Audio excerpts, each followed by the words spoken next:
You are now listening to Chakras and Shotguns.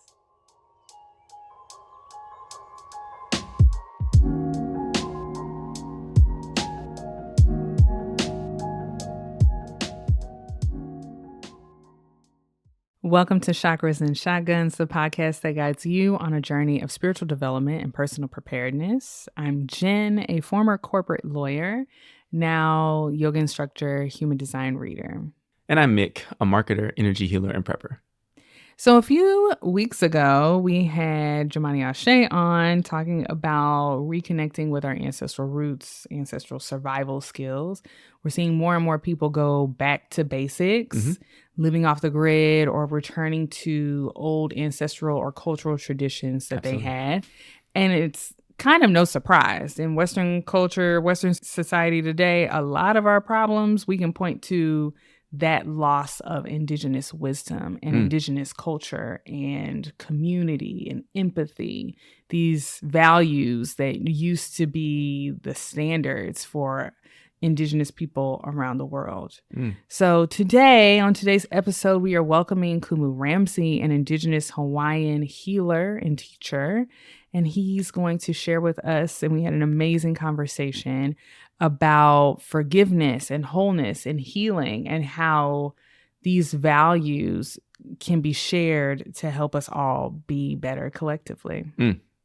But before we get into that, we want to make sure that you guys are signed up for our mailing list. We send out a lot of great tips, a lot of seasonal updates, invitations to events, discounts on merch, specials that we're running for readings with us. So go ahead and make sure you're signed up for that. You can use the show description or go to our website, chakrasandshotguns.com, to sign up for that. All right. All right, let's begin as we always do with a breathwork meditation to put us into a mindful place. So when I was thinking about the breathwork for this episode and thinking about community and being a collective, I was like, well, I don't want to invite people in the meditation necessarily. I don't know what's going to jump on. It's Okay. spooky season. But I did think about like the value of gratitude and how being grateful for your environment, the people around you, makes us better people. It makes us more likely to like see each other and be grateful for the things that the other people contribute to the collective. And so today I wanted to really focus on gratitude. I love it. So go ahead and find a comfortable seat. You can always lie down, and let's begin. Place your hands somewhere face down on your body. We're going to ground. I like to place one hand on my belly, one hand on my heart. You can do whatever feels nice for you. Take a deep inhale in through your nose, expanding your belly. Open your mouth, exhale completely. Let's do that again. Inhale through your nose, expanding your belly, pushing against your hand. And then open your mouth, exhale, completely letting something go. Let's do another one together. Inhale in through your nose.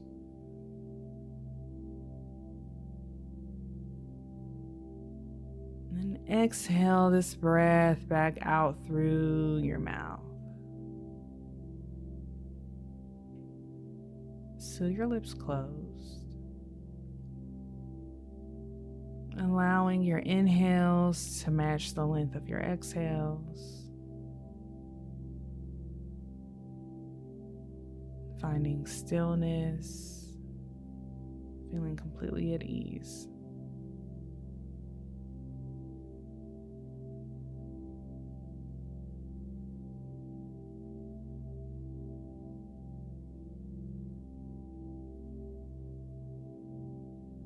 A lot of our hang-ups around truly being in community with each other is fear, feelings of lack,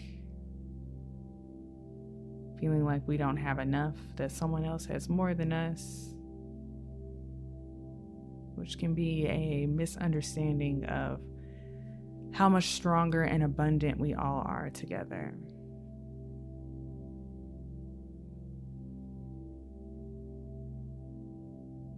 So, I wanted to take this time. It doesn't have to be anything specific, it can be summoning up that feeling of gratitude.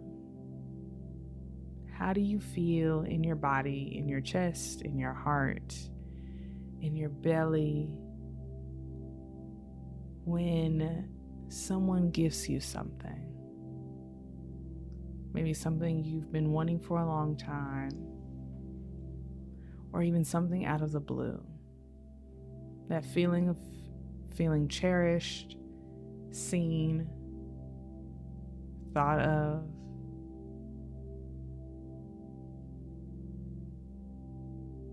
My body feels light, maybe even a little bubbly, a little effervescent.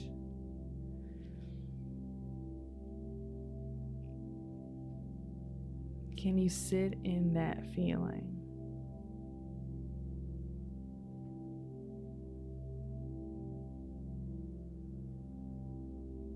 If you need a little assistance, you can go ahead and think of a time where you just felt really thankful. Maybe for a new job, a person in your life.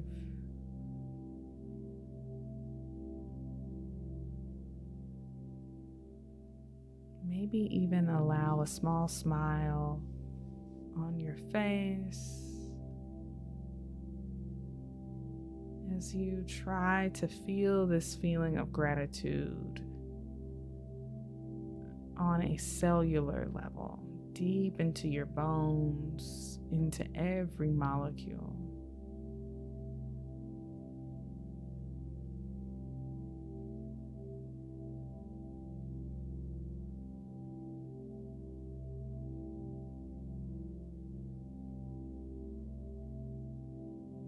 Take a deep breath in through your nose. Exhale your breath back out through your mouth. Maybe even wrap your arms around yourself. Give yourself a big squeeze.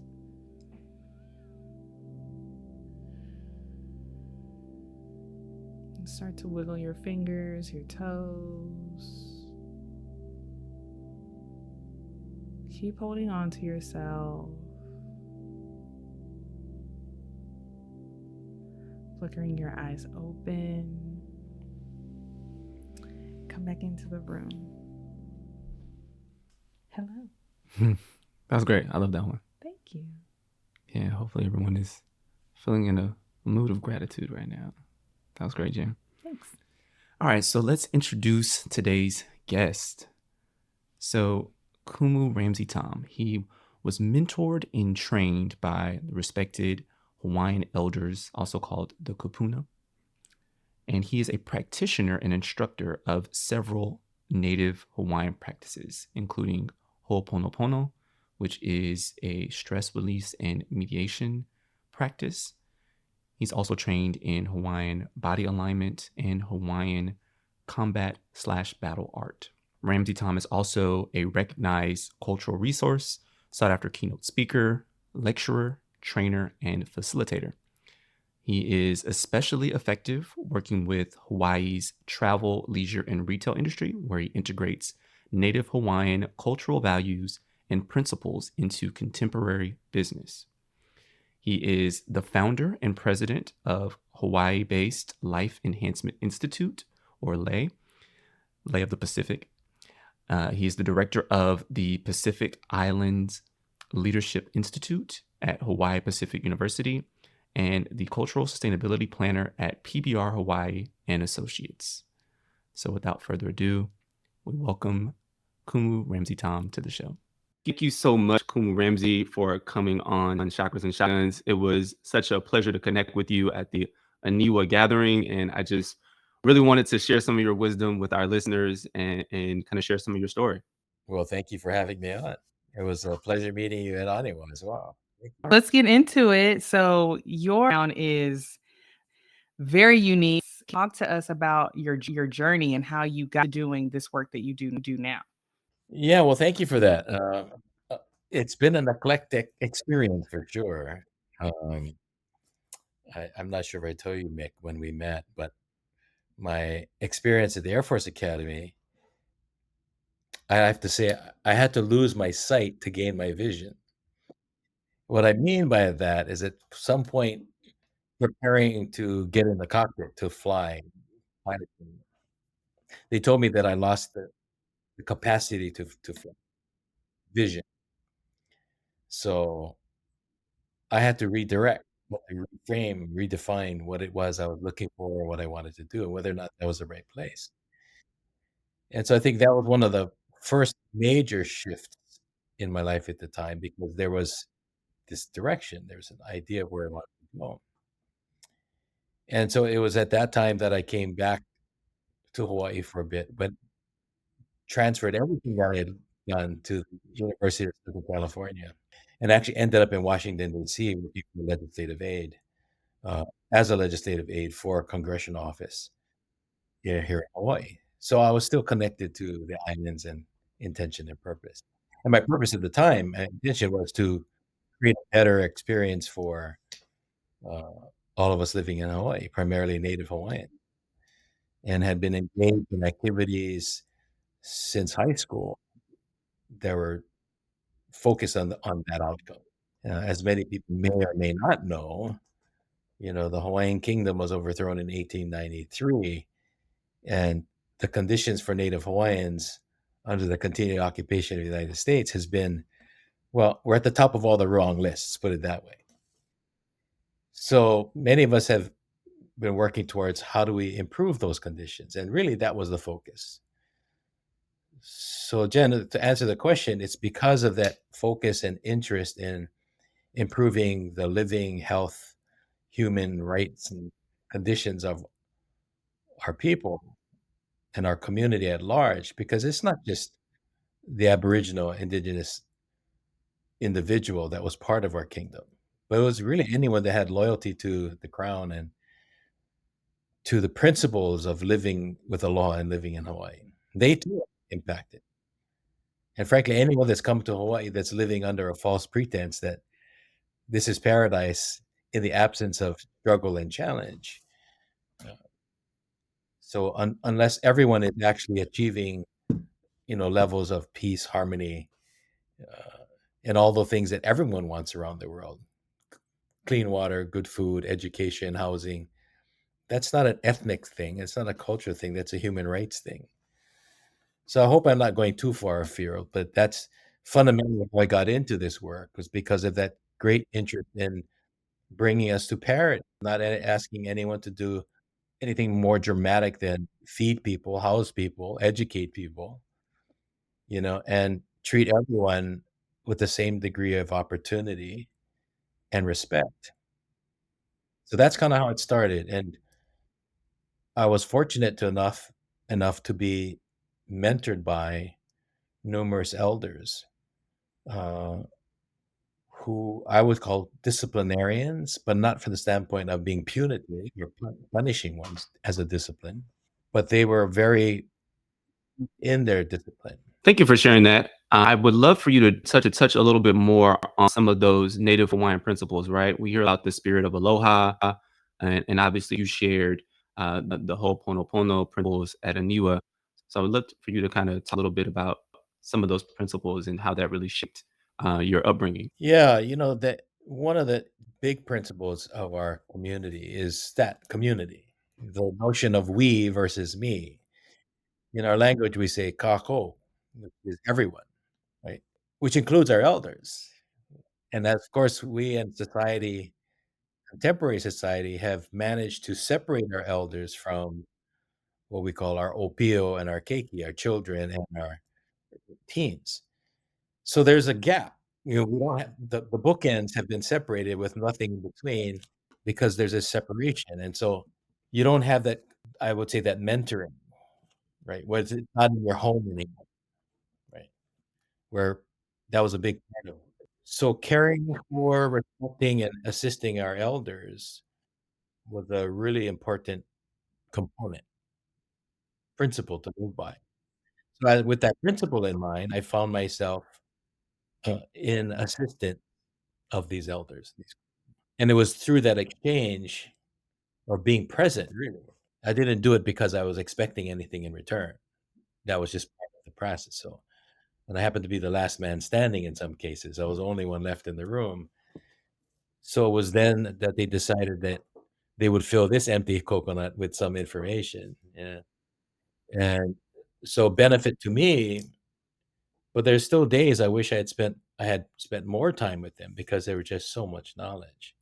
So that's the grounding of that. But the principles in particular have to do with how we behave, really. The principle of aloha, which is what I spoke about at Aniwa. And this is an overarching concept that I think, if anything, the world needs more now than ever, which is actually one of the principles and concepts that one of the elders did share with me.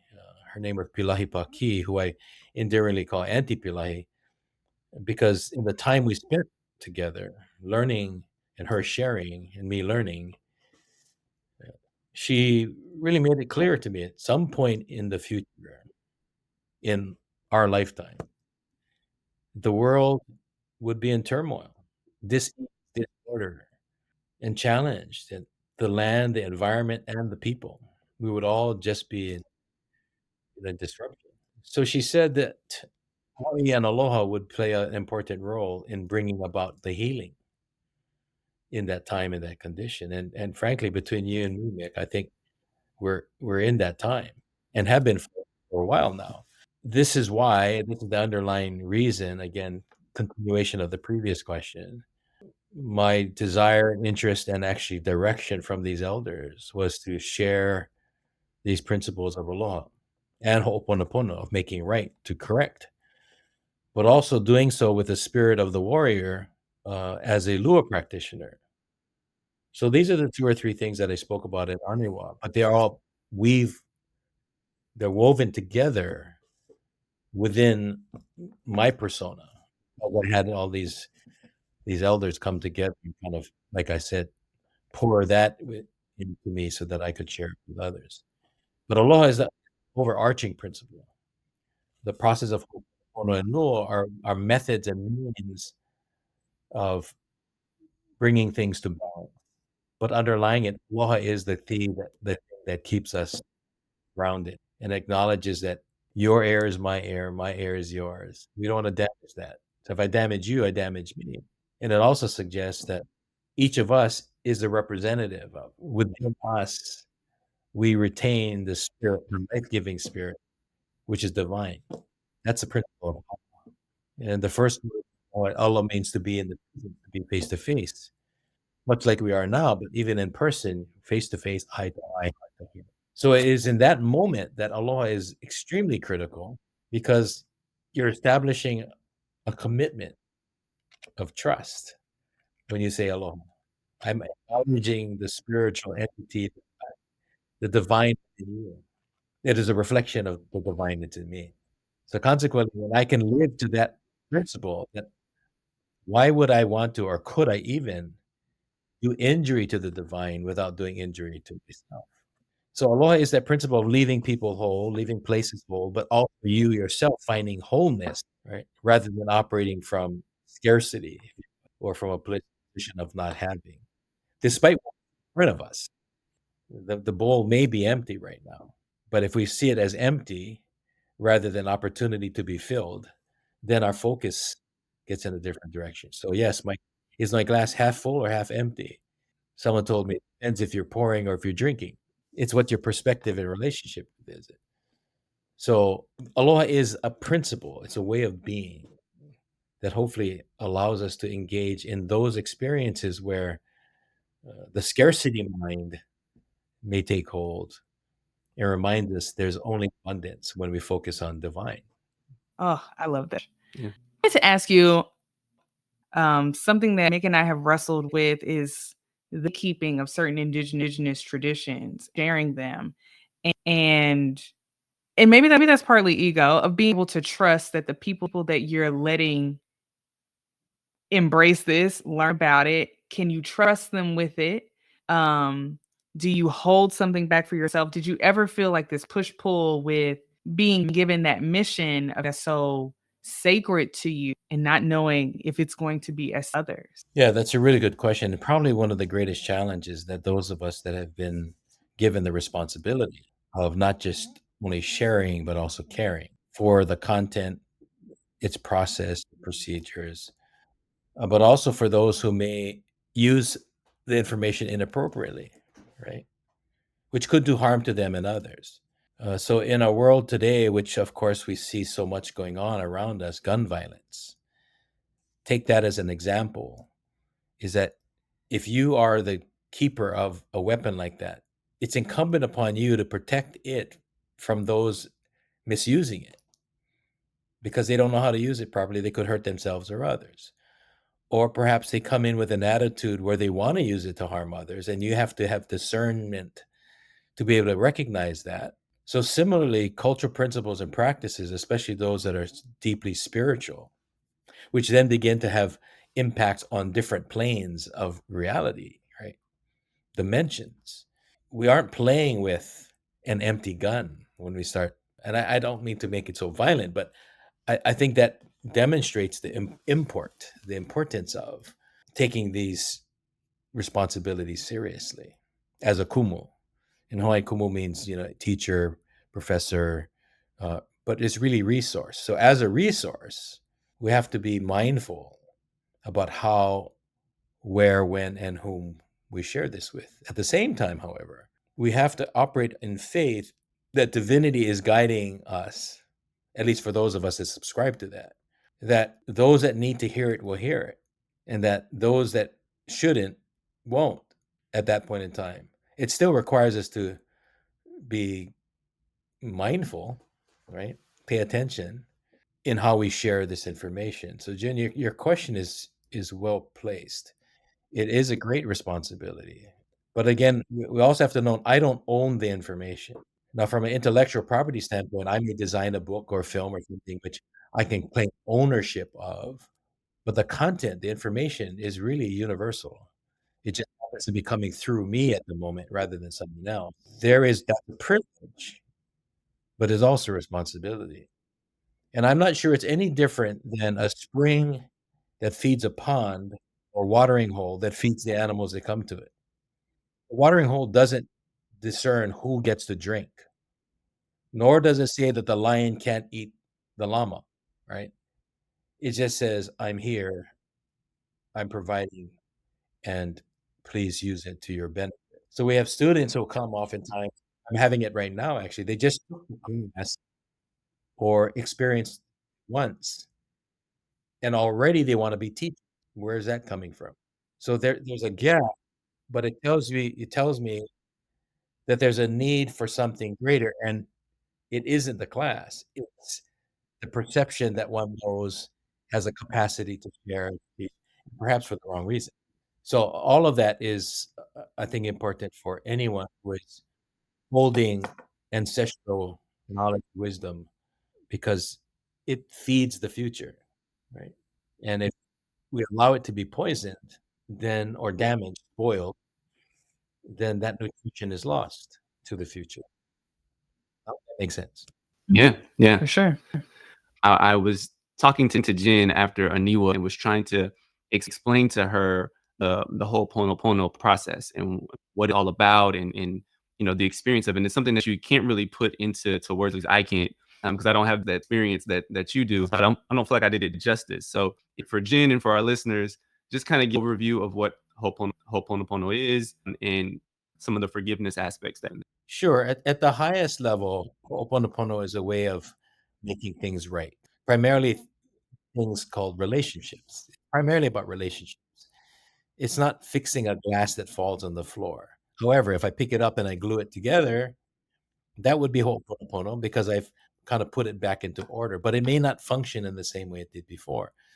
Ho'oponopono is really about restoring, improving, enhancing, our relationships, primarily the intimate ones. But those relationships we have our colleagues that we work with, because it acknowledges that life is about relationships more so than transactions. And yet we live in a world that is driven by transactions constantly. That's all we do, whether it's getting on a bus and going somewhere and there's some kind of transaction exchange of something, which may not necessarily require a spiritual exchange so when that spiritual emotional breakdown between people occurs, there is a way of restoring that.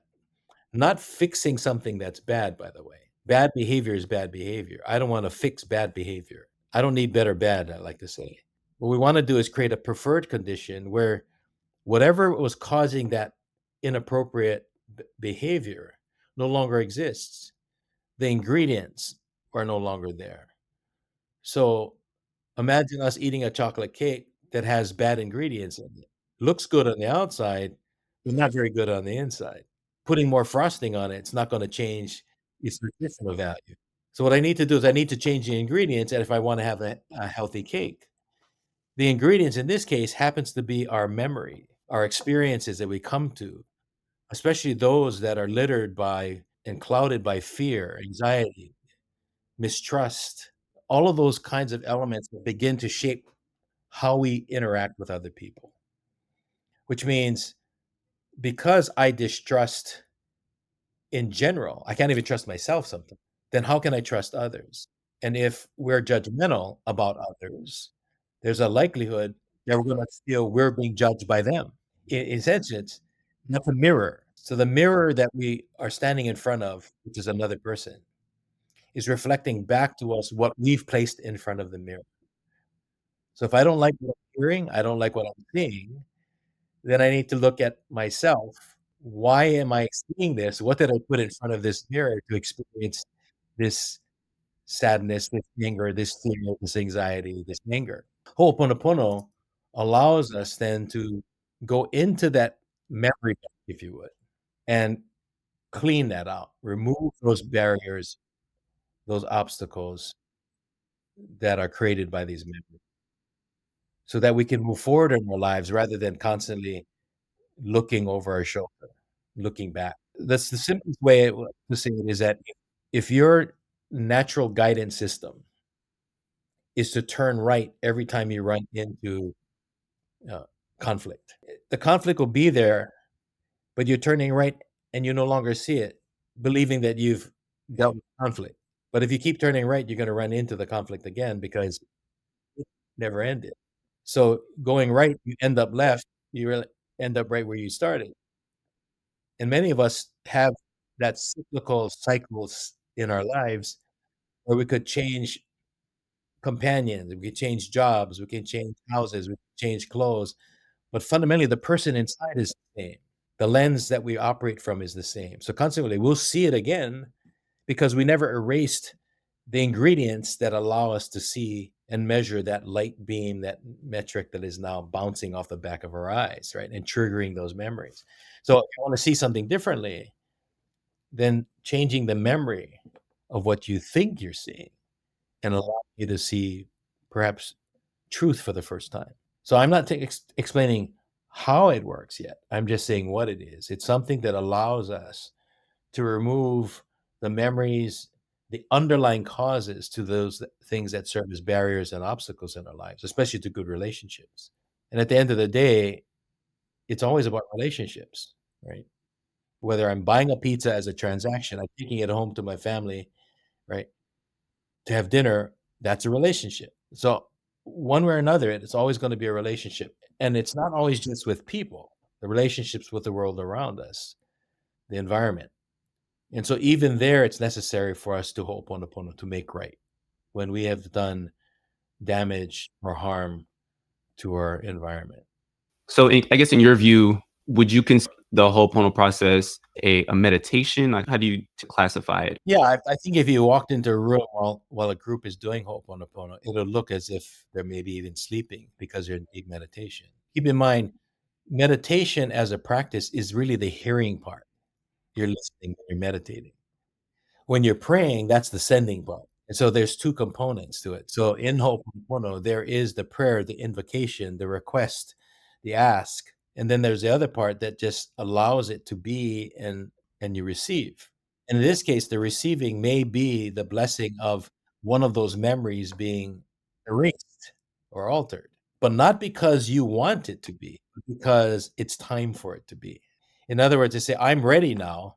Thank you for all of these multiple lessons, whether it was 1 year or 1,000 years. I'm at this point in time, I need to be past this. I've now seen my anger reflected back at me. I've now seen my distrust reflected back at me, right? Please forgive me for this behavior that I've imposed on others because now they're teaching me what it feels like, right? What it is to be victimized, what it is to be deceived. So the process then allows us to uh, cut that line, discard what doesn't work for us anymore, and hopefully replace it with something that does, and not just for our own good, but for the good of others. So essentially, that's what's going on. We're not doing it on the physical. It's not me thinking I'm going to get a glass of water and I physically do something.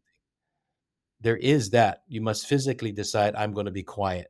Physically, I'm going to do this process. That's your conscious mind saying, slow down, as you said, Jen, slow down for a moment.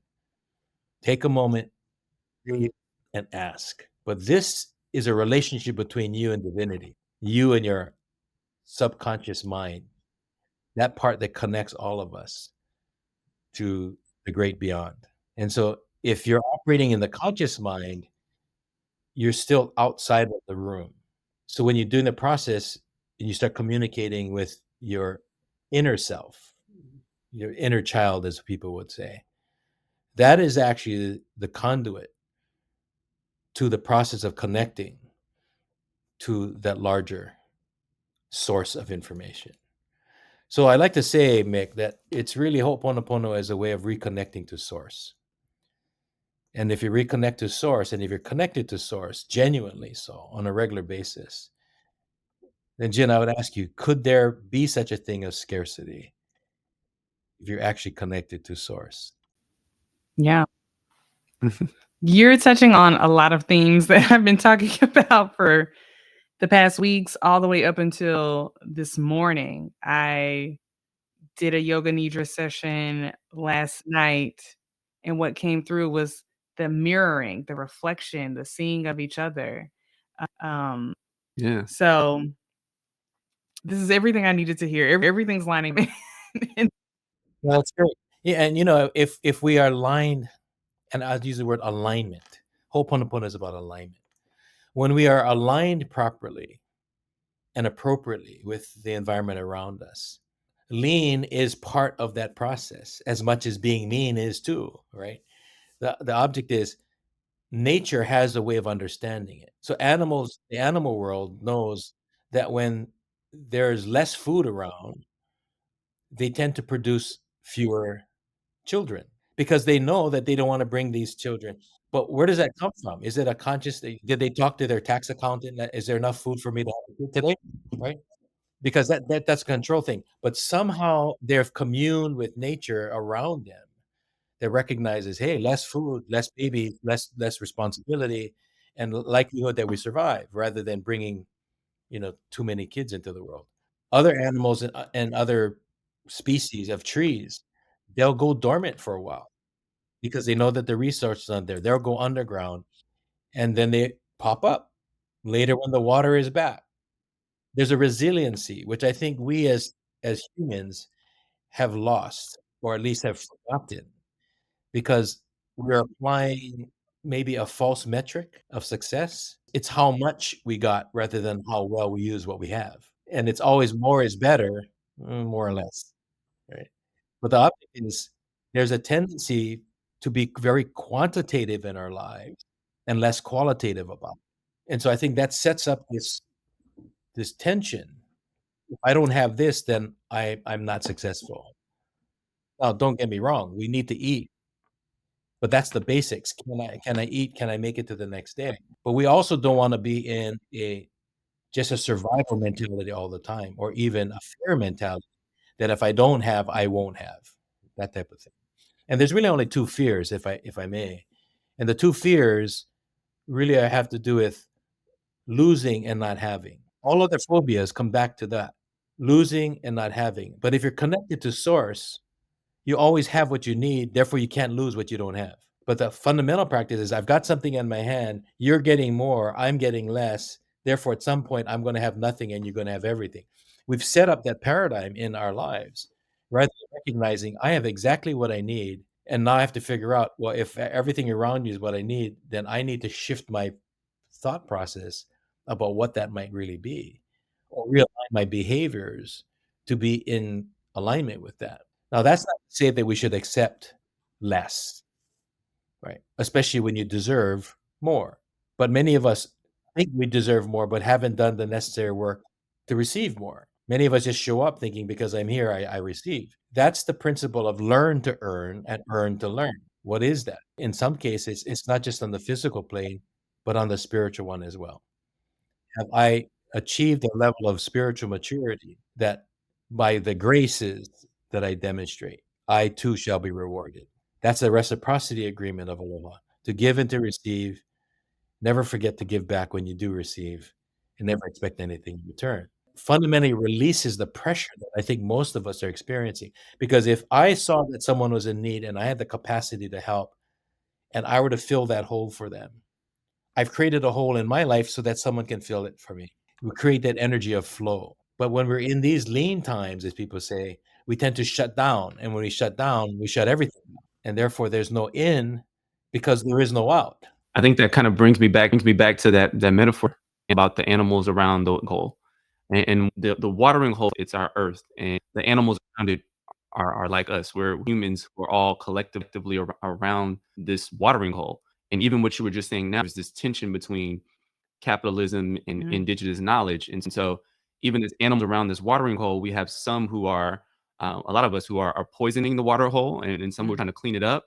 We have others who are selling access to us for the watering hole that we should all have access to. mm, And so as someone who I see who navigate kind of the business space, but also knowledge, like, can you just talk a little about that tension and how you're able to kind of infuse these indigenous principles at the same time understanding the system that we're in, mm, and just trying to navigate that and kind of infuse our spirituality in some of these more secular places? Yeah.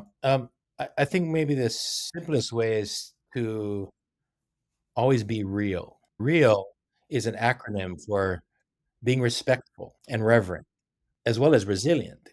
So, in your resilience of being able to respond, but with respect and reverence, you then can be more equitable when you're engaging others in yourself.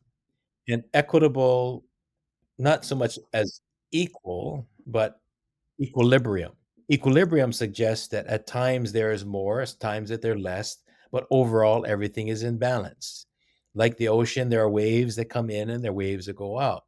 Imagine if the ocean was just static and didn't move. And everybody said, oh, good, everything's calm. No, something's wrong in nature when the ocean isn't moving. It's that movement that creates change, moves nutrients, move. So you want the ocean. Sometimes it moves very big, like giant waves, tsunamis. But those are the rare occasions.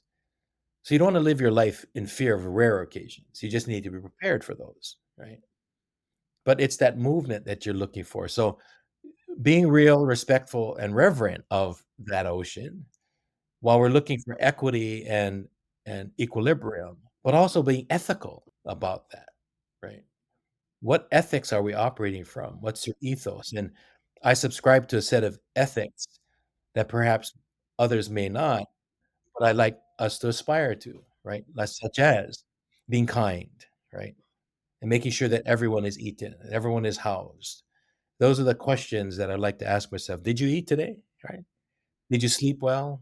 Did you have what you need? Because if the answer is yes, then hopefully we've done something properly. So you have the R and the E, but now you have the A, which is being authentic, showing up. How you show up. Can I trust what I see? So I want to show up authentically. So when people see me and they engage me, they know that they're getting me. There's integrity there. And so, but I also have to respect others may not be that way. So I'm engaging in business. I have to realize their goals and their objectives. They've come to us with an exit strategy where we don't have one, right? We're going to be planning around. So how can we work together so that you get what you need, we get what we need, but everyone is left whole and not in one? But if I'm not authentic about that, and I can't honestly tell them, hey, look, sorry, that was an ouch. You just stepped on my toe. Please don't do that again. By the way, this is my toe. You're standing on it.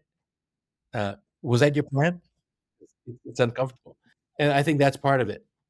So being authentic as well as, leading and living with aloha. That's a hard thing to do if you don't understand what it is, but fundamentally, it's, again, leaving a place whole and fulfilled. You should feel that way too. And anytime someone's doing that, it's understanding what my boundaries are, what their boundaries are, you know? And as cliché as that may sound, it's important because you then know what parameters, the range of motion, right? As well as where your levels of balance and imbalance are. And that's an awareness, a personal self-awareness. So you need to be authentic and you need to be aware as you're being ethical and equitable in the same time of being reverent and respectful. The last thing in that would be the idea of being logical. There's the logical part, but then there's a logical, LAW. Logical meaning honoring the land, the air, and the water. Those are the resources that we all rely on. And so my engagements with people tend to be around development, creating new opportunities, etc. So we have to say, well, how does the land benefit? Are we damaging the air that we're all, and air being the atmosphere in the room? The water is anything that flows between us, whether it's finances or relationships. Honor the law or the laws, LAWS, which includes spirituality and sustainability. And so that's always held top of mind. And I operate from a what we call a systems management, systems thought process that all things are connected. We are connected, even just for a few minutes, right?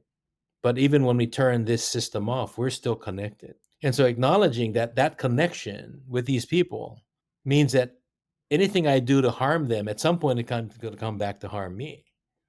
And anything I do to benefit them, hopefully, will benefit me as well, because we have this bigger thing in mind, right?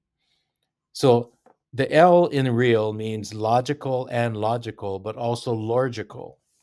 Logical for me is understanding the stories, the lore of someone's background, their culture, right? Even their operating culture, the lore of business. If you don't understand the lore of business, the stories that people tell themselves, then you may be entering, you know, a story at the wrong end. So being logical, what's the story? What's your story? What's your narrative? And being humble enough, which is an important part, is humility to be able to sit there long enough, well, with enough time to hear, to listen, to engage at the heart level as much as you're engaging at the head level.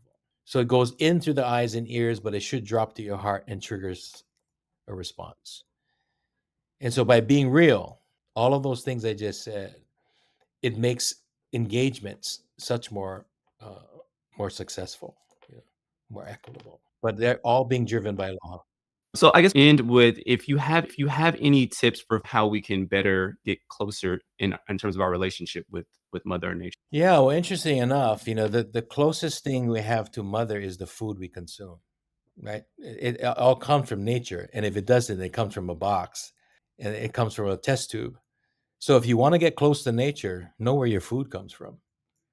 That's probably the first thing, and grow what you can in the spaces that you have, because then you know where it's coming from, and more importantly, you've been able to nurture it while it nurtures you.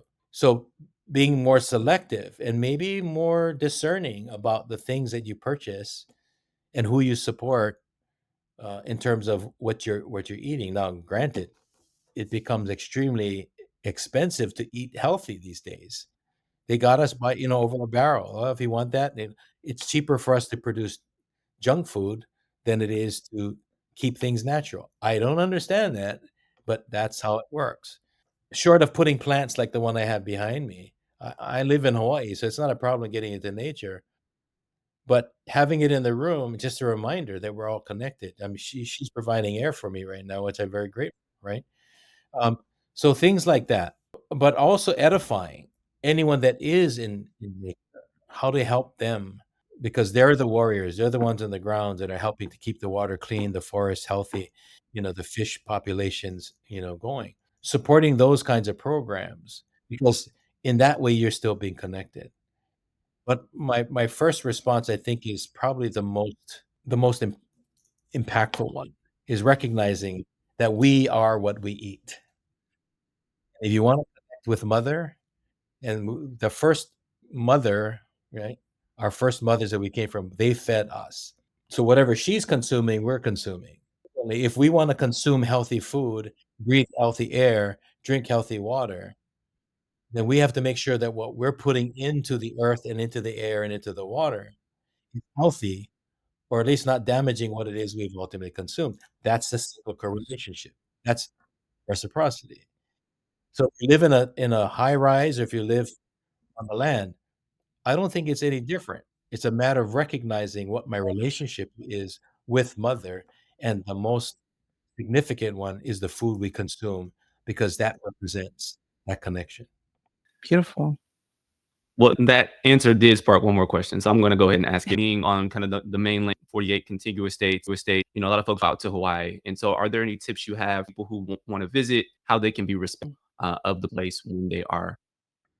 Yeah, yeah, I would just say that wherever you visit, whether it's Hawaii or anywhere else, remember that people live there.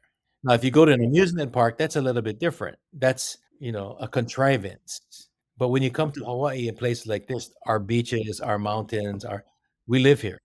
So when you leave, we're still here. So we've got to deal with the benefit of your being here, which is perhaps sharing your revenue by purchasing and buying from our communities.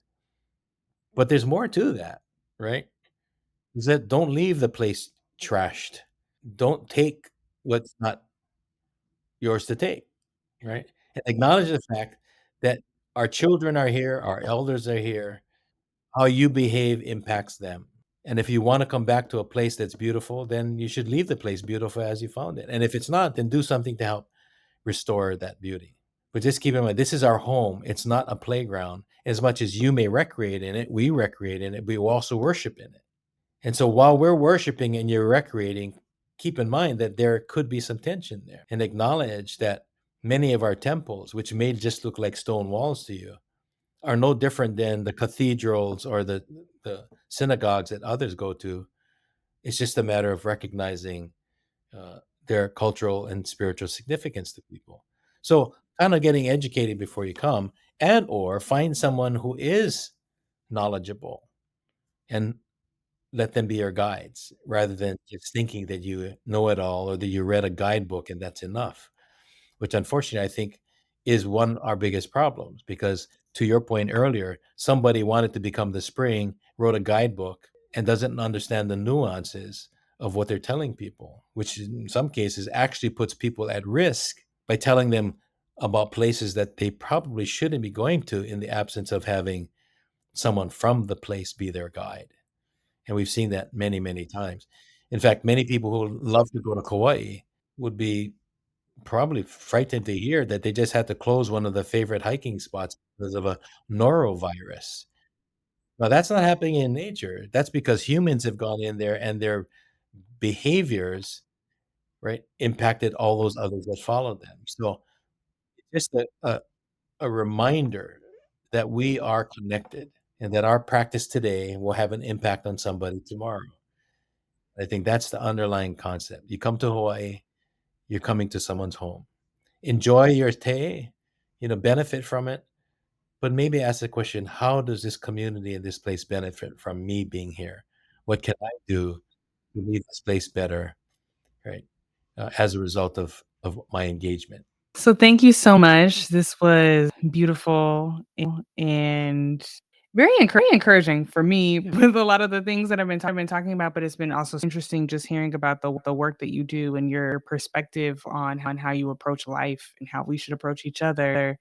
If people want to learn more about you, learn more about the work that you do, even get in touch with you, how can they find you? Well, I'm very fortunate that I have an assistant who is my daughter, and she's put up social media things. So I am on Instagram, Facebook under Kumu Ramsay Tom. And I do have a web page, which I think you can share with others later, but it's really LEI of the Pacific.com, which represents Life Enhancement Institute. It'll also show up under my name, ramseytom.com. They can find out about the offerings that are there, which includes group sessions, individual sessions, and of course, if someone is interested in holding a workshop for their communities, then the possibility of having me be a speaker or a presenter at their functions. There's that too. But I prefer face to face, when we can see one another. Although any way we can communicate and share is important to me. So, but that's how to find me. Sign up or just get on our mailing list. Well, thank you so much for your time. We appreciate you sharing your wisdom today with us. Look forward to staying in contact. Thanks, Miklos. Appreciate it. Jen, nice to meet you.